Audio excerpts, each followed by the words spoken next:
Thanks, everybody. Thank you. Welcome to Build. I'm your host, Ricky Camilleri. Our next guest has been a face on TV for a number of years now, from his show on CNBC to Morning Joe, to the semi-fictional Donny, and now his new MSNBC evening show, Saturday Night Politics with Donny Deutsch. Let's take a look.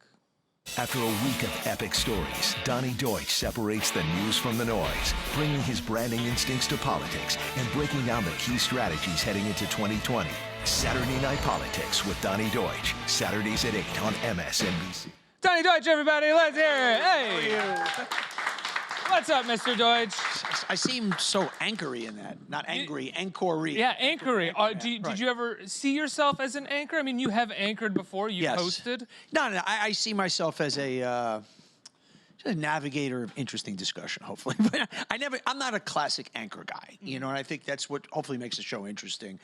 In politics, I've been obviously on Morning Joe a lot, and I, tend to kind of be very opinionated.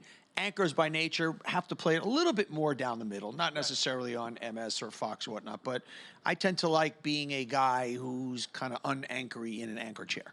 Right, you routinely express your opinion. But from what I've watched, a lot of the stories are sort of prefaced with how you feel about them, and then the discussion begins. Yeah, what we do on the Saturday Night Politics is we wrap up the week, and I'll look at what I think are the 7 or 8 most kind of interesting stories, and then kind of lens them. So start with a premise, like Trump did this. I think it could be the beginning of a pivot for him. What do you guys think? Instead of just reporting the news. And, it's kind of fun. We're having a great time. The show's off to a great start. People love it.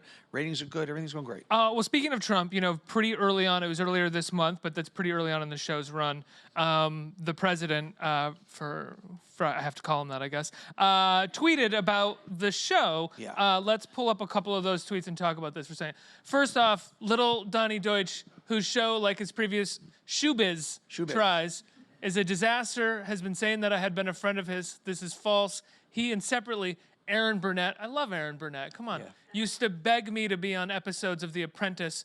Both were bad. I'm not sure what were bad, you or the episodes of The Apprentice that he's referring to. Grammatically, it's kind of all over the place. But that was it. Hardly knew him, other than to know he was and is a total loser.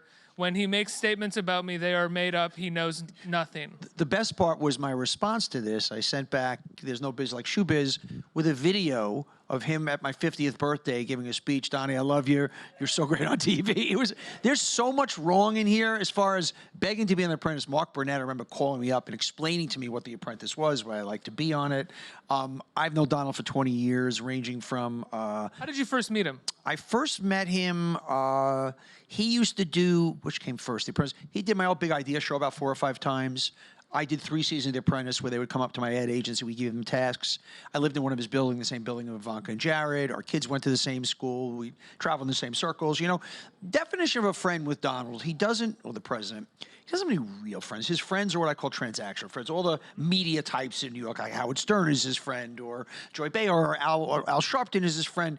The only, he spends time with his family, and he's not like a friend guy. But even the family stuff is kind of transactional as well. Yes, exactly. Yeah. But what's also interesting, I come to MSNBC with that 20 years of experience, and so much of covering politics now more than ever before is getting inside of the mind of that guy, because it is not. We're at a time where it's not necessarily built on what's right for policy, what's wrong, what are the traditional ways politicians handle it. It's all on understanding his psychology or whatever you want to call it. And I think as a guy we also have certain parallels. We both grew up in Queens, about 2 minutes apart. We both went to Wharton. We both went into our father's business. We were able to scale them. We both are kind of polarizing figures, big mouths. So, I think I'm inside this guy's head more than most people, which is scary in and of itself. Being on a news network, and as much as you're very upfront about it being an opinion show in a lot of ways, or at least you have your opinion as you go in to talk about the news. But let's keep in mind, the name of my book is Often Wrong, Never in Doubt. So just because I have an opinion does not mean it's right. Usually wrong. Do you ever worry about wading into the waters too much when it comes to tweets like that from the president, in the sense of that, like, thereby exacerbating this reality show presidency? Well, as far as that, look, think about this. The president's sitting in the White House on a Saturday night watching my show. It's obviously fantastic marketing for the show and whatnot. No, I'm just always... It's a weird thing, right? Is that a weird thing? It's surreal. You have to almost think about it. Picture the White House. I was thinking about like Tom Cruise in Risky Business, doing that dance when nobody's home. I'm picturing the White House all empty, flickering lights. He's got a big bowl of Cheetos or whatever, and sitting there watching, watching. It's insane. Yeah, and then tweeting about it. But that's that feeling, right, where you get that tweet. You're a month into the show, right? Like, thank and you, you're like, sir. and you think to yourself, God, this is going to be great for ratings. Fuck the country. Like, Yeah, well, yeah. What you first thing you say is and it was interesting. Joe Biden picked up on that, and a couple of days later, his speech was like, "Guys, we have a president on a Saturday night tweeting about Donny Deutsch. This is ridiculous," and it is. But he is. What he's doing, he's almost not real. He's playing a game. Everything he's doing, the scary part is there are consequences. So even the other night with his tweet about, I called off the raid, it was going to kill 150 people. I almost know the guy so well that he's almost like making policy decisions on what would be the best tweet, which is frightening in and of itself. Nothing is real to him. Right. He is approaching this no different as he was sitting in his office in Trump Tower, negotiating a deal or working in the New York Post. And it's frightening and sobering to think about that. Now, you said you've known him for 20 years, not necessarily as friends, but a transactional sort of relationship in the way as good as anybody can be friends with Donald with Trump. him. Yes. You had Scaramucci on like a few weeks ago, Yeah. right? And he had said that the two of you will be friends again. And you said there's absolutely no way you will not be friends with this Donald Trump. What he meant, and he's very insightful about, Trump is the kind of guy, and Joe Scarborough would say the same, everybody knows him. If he was out of office 2 years ago, and he saw me and he'd go, "Donnie, what were you doing, man?" Like nothing happened. It's not real to him. And I would turn to him and go, "That's a different guy. That guy I couldn't stand. You know what I mean? The old guy, he was funny, he was harmless, whatnot. It's not real to him." So even Scaramucci's right about that, where he would come to me and go, "I made you on that show, didn't I?" I mean, it's not of this world. If that were the case, he kept tweeting about you. And he did make you on the show, which I don't think he would be the one to make you. No, the of course. show is of its own. It certainly helps. But say he keeps boosting the ratings. Do you thank him for it? I thank him tongue in cheek. You know what I mean? I don't write him a letter, dear. No, I've thanked him on the air. Of course, it's fun. It's ridiculous. It's a compliment. Obviously, that he's watching the show and leading in he is president of the United States. So it says something, and obviously I get under his skin because he knows I know him, and he's also a bully. And I think he knows that I don't back down, and he respects that. If you knew him well, as much as he may be angry at me right now, he respects where I'm coming from. Mr. President, we have to brief you on a drone that's been shot down over Iran. Shut up. Donny Deutsch is Exactly. on. I gotta watch Saturday Night Politics with Donny Deutsch. Exactly. I'm curious. One of the things that you do is you have candidates on. You've had Booker on. You've had Mayor Pete Buttigieg, and you talk to them about how they are going about their campaign. You basically talk to them from a branding perspective. Yeah. I call it debate prep. I kind of come at it that way, as if they were in my office with me and I was giving them advice. Who do you think is handling the primaries best right now? Who are you watching and thinking to yourself, you are doing the best job? I think Mayor Pete has been pretty pitch perfect. He had a rough weekend as far as with a very tense racial situation in South Bend. I think he's been right on, because he's been authentic. And I think the people that have been authentic, Elizabeth Warren has been authentic to her. I don't think she will be able to beat Trump. I think that, and I've said this on the air, she's obviously a wonderful politician and very bright. I think if he can label any of his opponents as socialist, I think Democrats lose. But she has been very on point. Even Bernie? Oh, big time. Oh, Really? Bernie would lose 45 states. Not a chance. Bernie would lose worse than Elizabeth Warren. It's just, when I see polls that say Elizabeth Warren would beat Donald Trump in Texas today, that tells me that we have to be really weary about polls. That's just not true. This is not everything I know about human beings, about the world. I think a lot of the polling has to do is that for a lot of people, Trump is a guilty pleasure. They don't want to, before even the polls got it wrong, not necessarily nationally, but a lot of the states, how many people now, not the core Trumpers, the people on the edge are going to openly say, yeah, I'm voting for that guy. I endorse, so I think there's a lot of, yes, I will vote for Elizabeth Warren, but when the polling, curtains close, it would go a different way. Is this why you recently said that, I'm not sure if it was on your show, if it was on Joe, that Democrats should be running scared at the Yeah, moment? I mean, I think right now, if I had to handicap the election, I would say it's 50-50 right now. There's obviously a lot can happen in a lot of different directions. Right now, if they were able to run an idealized Joe Biden, what people want Joe Biden to be, we'll see. I don't think Joe Biden can run an idealized Okay, Joe well, Biden. I'm just saying, I'm sorry. what Joe Biden could stand for, and maybe you put Kamala Harris as his running mate, I think that's a team that could beat Trump. A lot can happen in different ways. My concern, and I've said this many, many times on the air, Trump, his advantage in running for office, he is not tied to any ideology. He's shameless. He's shameless. So everybody says he can't change, he can't change. Look, he was a Democrat before he ran for office. And I believe, and he's starting to see a little bit of, he's going to start to look at the polls. And he, if anything, is just, I just care about the win. Give me the W. And if all of a sudden, halfway into next year, he just starts acting like the normal president, and he all of a sudden puts out an olive branch with some new healthcare thing, and even the same way you see he pulled back on ICE and whatnot. If he starts to show a more moderate side, he's going to be very difficult to beat, and that's as a guy who doesn't want him there, that's my concern. A lot of people saying I'm wrong. He can't change. He can't change. I think he's doing a base plus strategy. He's going to spend the next 6 months shoring up the base.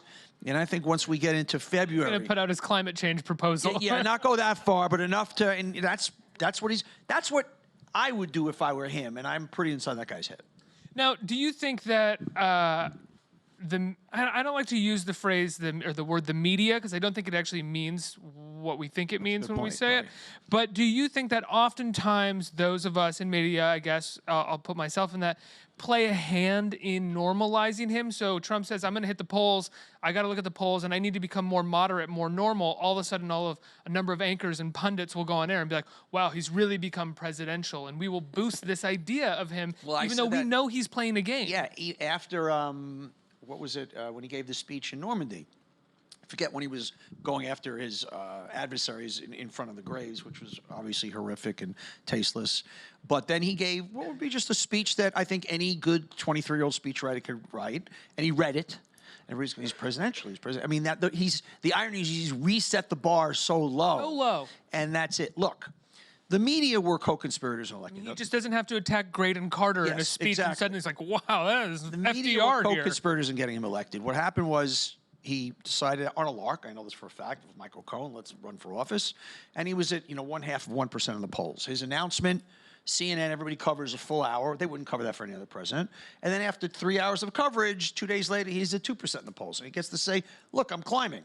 And then it becomes what I call the media economy of scale, self-fulfilling prophecy, that the media would follow everything he did, and just by that pure exposure, he would go from 1 to 2 to 3 to 4%, and then you were on that Ferris wheel that took him where he got to. Now, you said that you yourself don't particularly want him to be president in 2020. You don't want him to win. Not at all. Do you plan on, will you use your show as a means to stop that? I mean, what if it comes down to the network has given him an insane amount of coverage today? Should we do that as well? Well, you want, look, there was a debate. You cover his tweets. He's the president. That's his newscast. And you cover it with context. And for instance, if the Democrats, if any of those anchors during the debates coming up read any of his tweets, I will scream at the TV.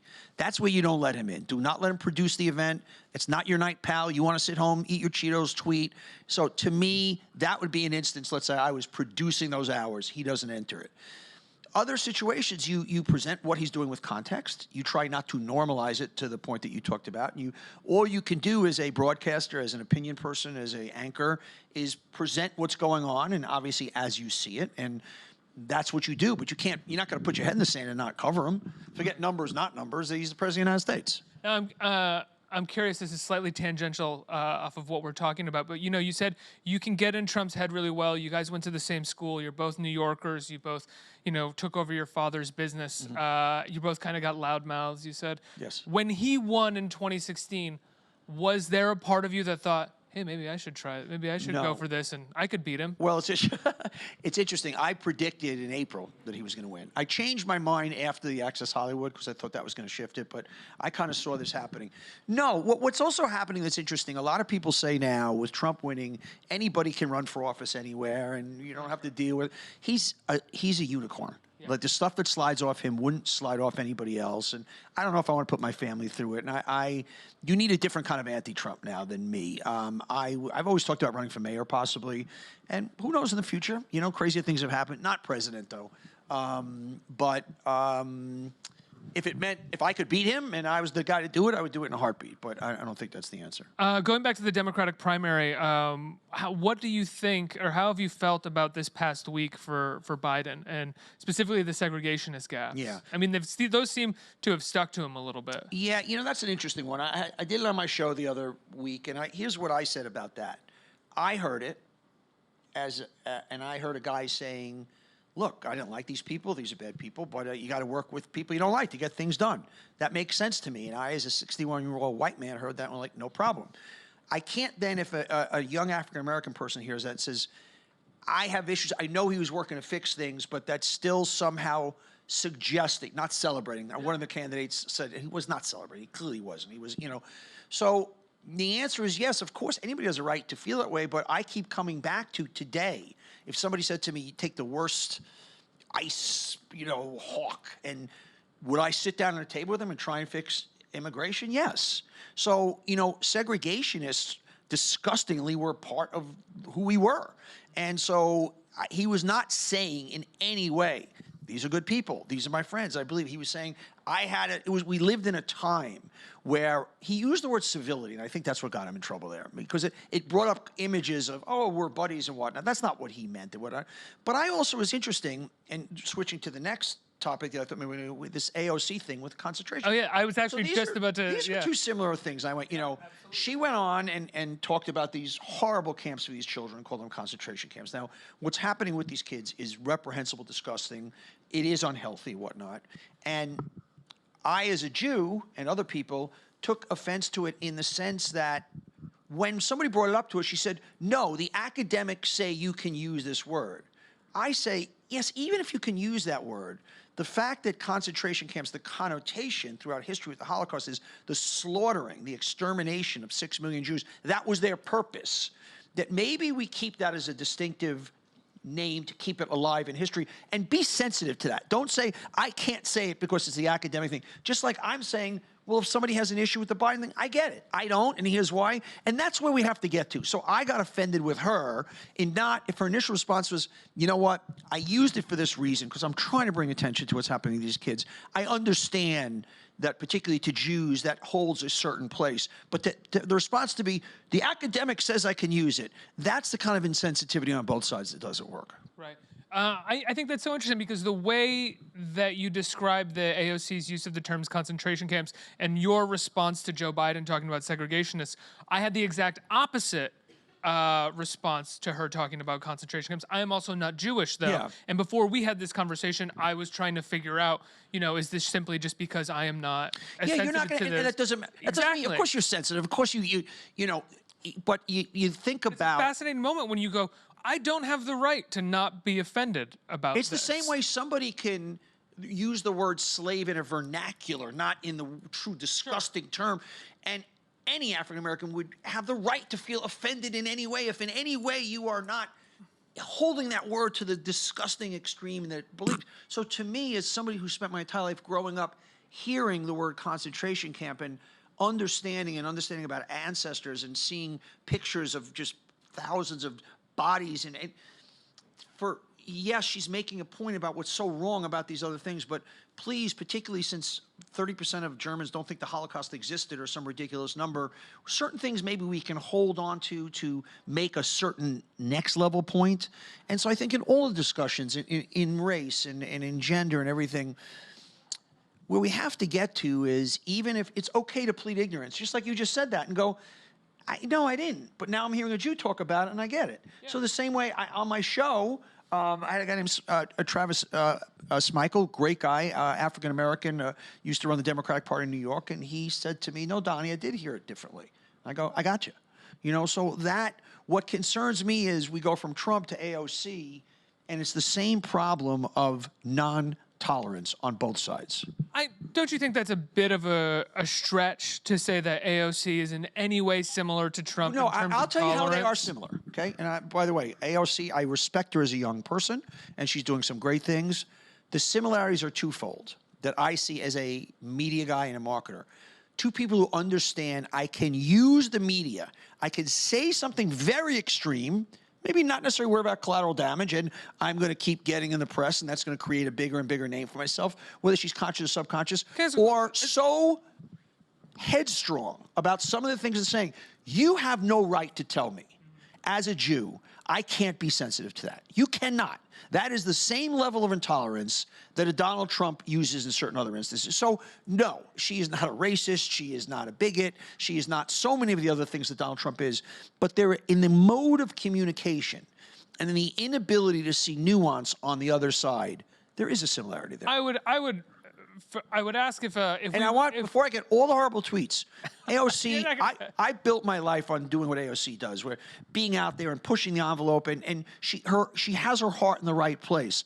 I'm talking about in modes of communication and in the ability to even understand the Amazon thing, to just say, no, I was right for this reason. Here's the reason I'm right. And no, there's a lot of nuances to it. And maybe even if your intentions were right, it backfired. Well, don't you think that withdrawing the statement about concentration camps, because again, I don't necessarily feel like it's my right to argue being offended by that. And you can't argue. You could say, yeah, I'm not offended, and I don't want to. Yeah, you can't. But when it comes to other statements that she has made, they are usually wrapped up in policy and their ideas, and they're not simply attacks. I mean, most often than not, what she goes viral for is she is doing. There is someone in front of her in the House, and she is talking to someone from a pharmaceutical company. There's a lot of premeditated media stuff walking down the halls of Congress. Look, sure, we want to talk grown-up stuff. Look, she's a very clever person, but there is a very sharp eye on media attention. By the way, it makes her smart. Yeah. And let's not be naive about that. And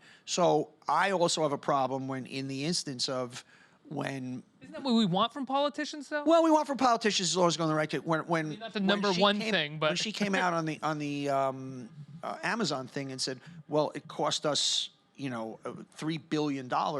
No, she didn't understand those were incentives. That's not money sitting in a pot. Say that. Don't just then double and triple down. So once again, we need fresh voices, but all voices now. And here's the parallel between AOC and Donald Trump, and they're not the same people. And but we need to sometimes be a bit more sensitive in our ability to listen to the other side, even if we don't get it. And even that doesn't mean going through life apologizing, because I think the Democratic Party has become the party of apologists, and they sometimes tend to eat their own. But we have to obsessed with civility and unwilling to recognize that potentially the GOP, their disinterest in civility, or when they say they're interested, is in bad faith, and it's solely to make us acquiesce. So we have to. When Joe Biden says, "Hey, look." I'm not apologetic, because what I was saying is I said these people were detestable. I fought my entire life to undo what they were doing. And my point being is it was a time, it was a little easier to talk to the other side. You can't argue with that. But then say, but I understand why some people have heard it differently, and to that, I'm sensitive to that, and we all move on, and that's it. Do you think, though, that when you draw any kind of comparison between AOC, and I realize I'm going too hard on AOC no, right you now, can't. And I apologize, that when you draw a comparison between AOC, there are large swaths of people who will just simply hear that there's a far left and a far right and don't actually know policy. But I'm a guy who, my heart's very much in the right place. And what I'm saying, and I believe people can understand the difference, they're not the same people. And Donald Trump is a bigot. And Donald Trump is to me been reprehensible. Mike AOC, and I prefaced it, is a dynamic young woman with some great ideas. But in some of their modes of communication, in some of their exploitations of the media, and in some of their ability to not hear nuances on the other side, I can draw parallels. And if anyone wants to yell at me in that, the same way sometimes in the Me Too movement, there's a lot of intense stuff. Remember it was Matt Damon got in trouble for saying Al Franken and Harvey Weinstein, not the same thing. Now, both wrong. We have to be grown up and say both were wrong, both were harassing, but one on the other side was a rapist. Serial rapist. A serial abuser, and you have to be able to grown up to say they're both wrong, but they're different. And we have to be able to talk to each other that way. Otherwise we can't, yes, a guy grabbing a woman's butt is wrong. and you lose your job for it. I got it. But don't put him in the same bucket as Harvey Weinstein, somebody who his entire career was ruining careers and said, if you don't do this, I'll fire you, and has been charged for rape. We have to be nuanced enough and respect each other enough to have that discussion, and then people saying, no, you're saying the other's not bad. No, the same way there are different crimes. They're all crimes. So, you know, but yet on the other hand, I'll be sensitive if a woman says to me in that, yes, Donnie, but to me, it's so extreme that we can't trivialize even the lesser of the offenses. And I go, I got it. I hear you also. But then we have to, so like, it's just there's so many grays in this world. And my concern, particularly with a lot of young people, sometimes it's interesting that the very oldest and the very youngest have the least ability to see grays. And I'm finding with a lot of the millennials who are so passionate that you can't look at a gray. And the older one doesn't have a developed frontal lobe, and the other one's frontal lobe is exactly. pretty much And the gone. older and grayer I get, the more grays I'm able to see. And I think you can only solve the blacks and the whites, and I don't mean that from a racist point of view, if you can accept some of the grays that exist. That said, I don't want to use AOC as an example again. As an activist, I'll just paint myself as an activist, right? To push the needle forward, to move things forward, you can't see nuance. And I think there is a generation, millennials, can you? And, I don't know if I agree with that. And after that, who believe for so long we've seen nuance, for so long we've thought about progress as small steps, and we are now just seeing it, so much of it getting rolled back so quickly by this opposite party who does not believe in nuance even more so than us, who doesn't believe in civility even more so than us, who are willing to strangle democracy for the purpose of their ideology and to line their pockets. And so therefore, why should we as Democrats be civil, be nuanced, when we can just push forward with our beliefs and our ideas? I don't understand your question. Your question being... I'm just ranting, man. Okay. No, the question is basically why should Democrats, why should young people think about nuance, think about gray areas, when it seems like that has only I'm not saying you should live in the gray. I think you should understand there are grays. And I think as young people, you want to be as straight as you can. I have found in somebody who built a very successful business and now hopefully is building a successful TV career, and nobody's more opinionated than me, and we'll put a stake in the sand, the same way we get into this AOC Donald Trump comparison, where I'm able... Slowly remove her from the... No, but I'm able to say, hey, look, and somebody wants to go, you said that. No, I didn't. No, I didn't. But we can understand that even in these two polar opposite beings, good and evil, call them what you want, that there are some similar traits that they use that make them successful without somebody saying, you said they're the same person. Like, so that's a gray. And if a young person comes up to me and says, you put them in the same sentence, you're a horrible person, I go, well, then you're not listening. I don't think you're a horrible person, and I don't necessarily disagree. Can you just, by the way, the points I was making about the comparison between the two, are those valid points? Not saying they're the same people, not saying they're both, I even prefaced, I said one is well-intentioned, but that the inability sometimes to see nuance and the ability to sometimes misuse the media, I see as similarities. I don't disagree with you. I'm curious, what does the audience think? Okay. They agree. I mean, you know, you disagree with me.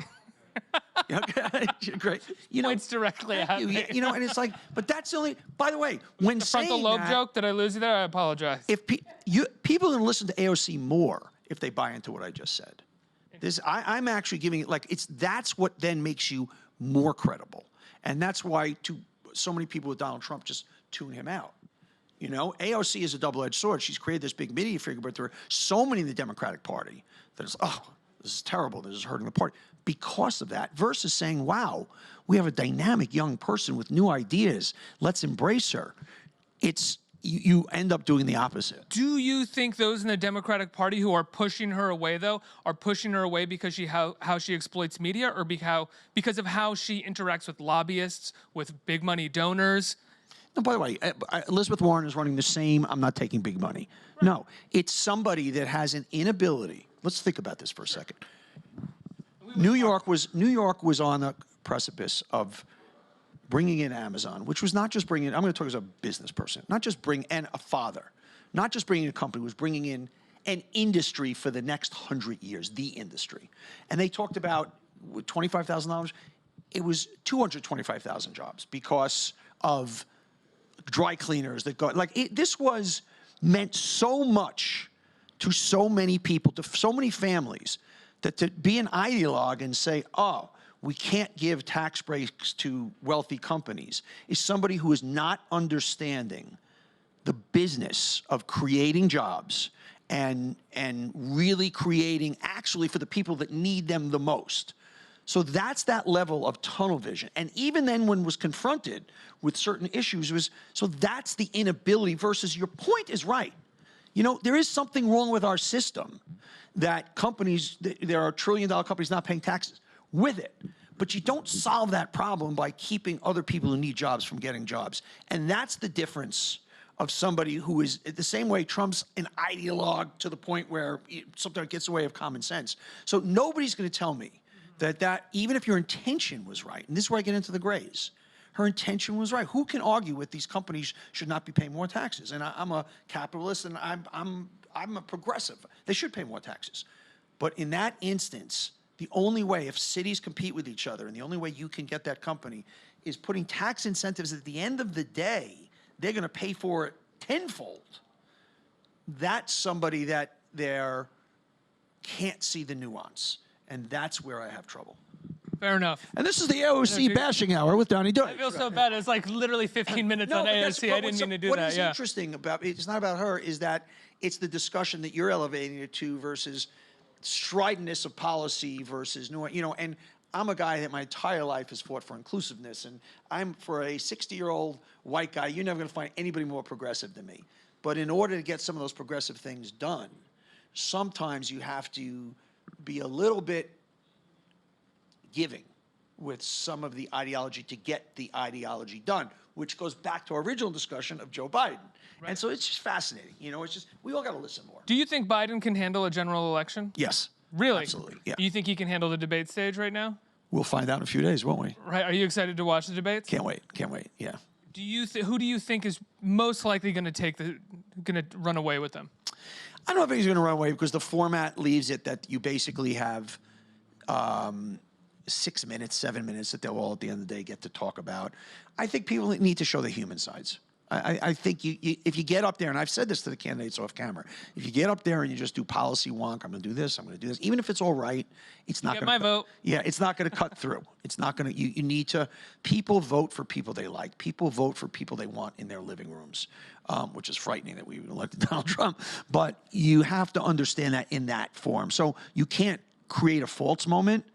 You know, where Cory Booker, where I like a lot, did that Spartacus thing. It just, you know, so you can't do one of those. But you got to show your human side. How do the candidates feel when you give them Donny's advice? You give them branding advice. They love it. It's really interesting. I do some of it on air, kind of put it in, and then we get off camera, and one of them a couple weeks ago texted me, "Can we talk?" And you know, look, Who? Which one? It's not important, but you know, look, the DNC brought me in, you know, to consult with them. I worked on Bill Clinton's campaign. This is what I do for a living, and I'm one of the rare guys that comes from the marketing branding side, but has spent the last 10 years kind of in the political world. So I do bring a unique perspective. I would listen to me also. I don't want to use the phrase, but when it comes to what's going on at the border right now, and it comes to these detention centers, and they're apparently filthy. 6 children have died since September. Nobody died in them in the 10 years that Obama and Bush were basically running them. We now are seeing text messages between ICE agents that reveal a abhorrent racism about the detainees, and they're being held without trial. If Trump were to win in 2020, do you foresee or do you worry about worst case scenarios, and that phrase that we talked about that AOC used may become apt, or maybe Which something phrase? Concentration camp? Oh. No, may become apt, or may become something that... No, I think there's too many eyes. Look, it's disgusting what's happening. I can't, and I won't be happy living in this country if that got to the point where that happened.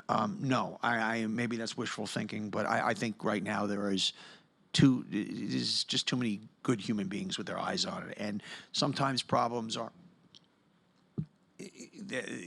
We're here and we got to fix it, and I don't think he's going to get away with not fixing it. What have you thought about his and Mike Pence's blaming the Democrats for it? It's absurd. We know that. I mean, it's like it's ridiculous to, you know. That's where you get into Trump's fake news. That's the hideous side of the other side. And you know what astounds me about the Republicans is that with the stupidity of them. Trump's going to be gone at some point, even worst case scenario in 6 years. And so many of these people are going to be stained with his reputation. Trump is this weird critter. I'm not going to say I don't blame him. It's the other guys, the Mitch McConnells and so many of the people in the Lindsey Grahams that know better and just attach themselves and allow it to. Isn't this what they want, with the exception of tweeting? They'll rationalize. I guarantee you, behind closed doors and a whiskey, McConnell will go, you know what? My job is to just get another seat or two on the Supreme Court. Exactly. History none of this will matter. That's what will matter. But a seat that will be held by someone who has anti-LGBTQ beliefs, who has anti-women beliefs, but there's a difference. No, there's a difference between when you know Donald Trump is lying and turning your other head or saying these things are not happening at the border. I can't criticize somebody for having conservative beliefs and wanting a judge to. I can't. I can't. But that's why we have elections. So going back to the listening thing, I don't blame Mitch McConnell if he wants to stack the court. It's not doing it. He believes that. I think it's ignorant. I could think some of the things are evil. That's just, we see the world differently. That's like somebody who does not, their religion tells them that a gay lifestyle is wrong. I mean, it's obscene to me for somebody to say that, but I can't tell you can't. But if there's hate involved, then that's a different issue. But there is hate involved if you're stacking the courts with hateful judges. Well, just by the way, nobody said that even the judges they've hired, even Gorsuch and Kavanaugh, nobody's saying those are hateful judges. We have to, once again, nuance. Less than the Supreme Court. I'm talking about district judges and okay, but I'm just, we have to be careful that just because some people are conservative or they want conservative voices on the court, we can't overreact. Forget the Kavanaugh thing aside from that horrific show that we saw. This is a guy whose career, he's been a highly revered judge. Doesn't mean you agree with his judgment calls. I mean, that's why we have judges. That's why we have courts. That's why we have, it doesn't make him evil. Okay. And even somebody that is, not as, so much is simple ignorance. You talk about, it's interesting. We live in New York City, and in one of my daughter's schools, there's a trans child, and to them, it's a nothing. It's like, it doesn't matter. Like they just, like they saw Obama, they didn't see him as a black president, they saw him as a president. But then you go to some areas where that doesn't exist, and when there's ignorance, there's fear, and there's misunderstanding. So you can't accept it, and you can't in any way normalize it. But in order to defeat it, understand it's coming from ignorance, and let's solve the ignorance. Because to somebody that's never met an LGBT person, and to somebody who's grown up with certain beliefs and been told certain things, the greatest piece of advertising ever, and I would challenge everybody to go find it online. Heineken did a series of commercials where they got two people together to build a bar. Okay, it was like they were long 5-minute forms, and you knew this as the viewer that one of the person, let's say, was a trans person, and the other person was a trans hater. Had been neither knew who the other was. Their only assignment was, you have 2 hours to build this bar.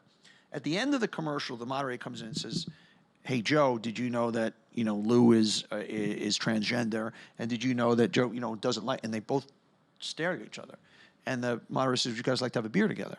And they both said, "Yeah."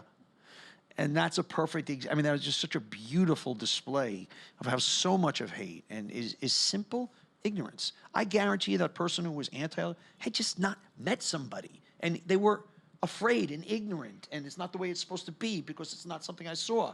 Now they spent 2 hours working with just another great human, and they were not defined by that label. And I promise you, that person from that day on looked at it very differently. I think we have to take a couple questions from the audience. Let's get one question here. Here I come. Hey. Hello. Thank you so Hi. much.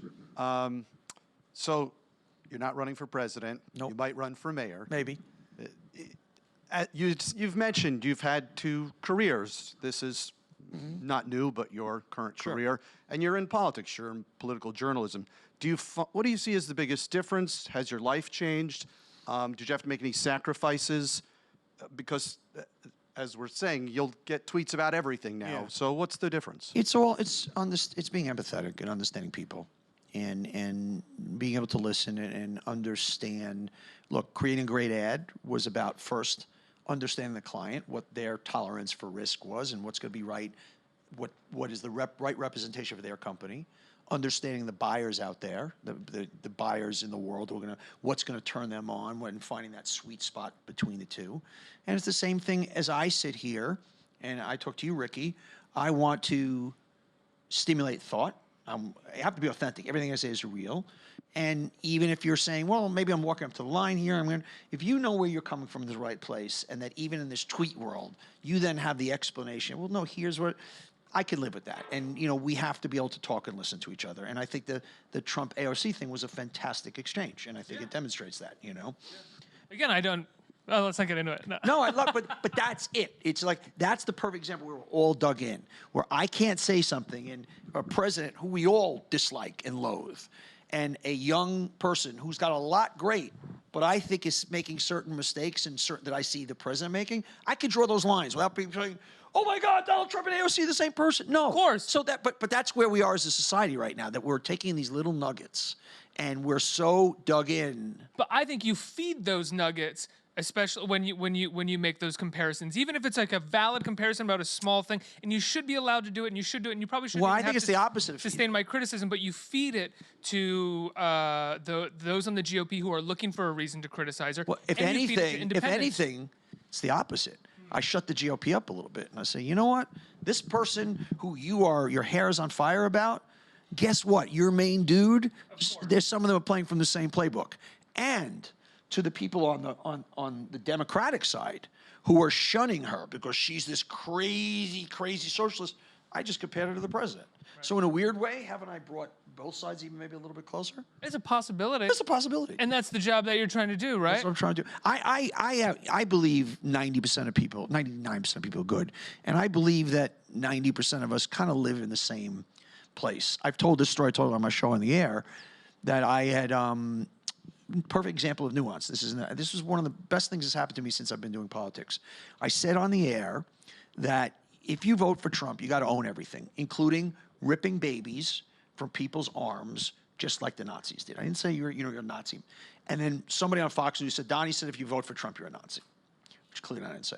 So I start getting all the hate on my direct mail, and I noticed from a guy who was a veteran, says, call me a Nazi. And he uses the P word, a very derogatory P word. And then again, call me a Nazi. And I looked at it and I said, this guy's a war hero. I see he's got 3 kids. He's a family. And I wrote him and I said, I have to tell you, I'm heartbroken that you're a hero. You're a great American. And I stand, you did the ultimate sacrifice. And the fact that I could have offended you makes me so sad. Here's what I actually really said.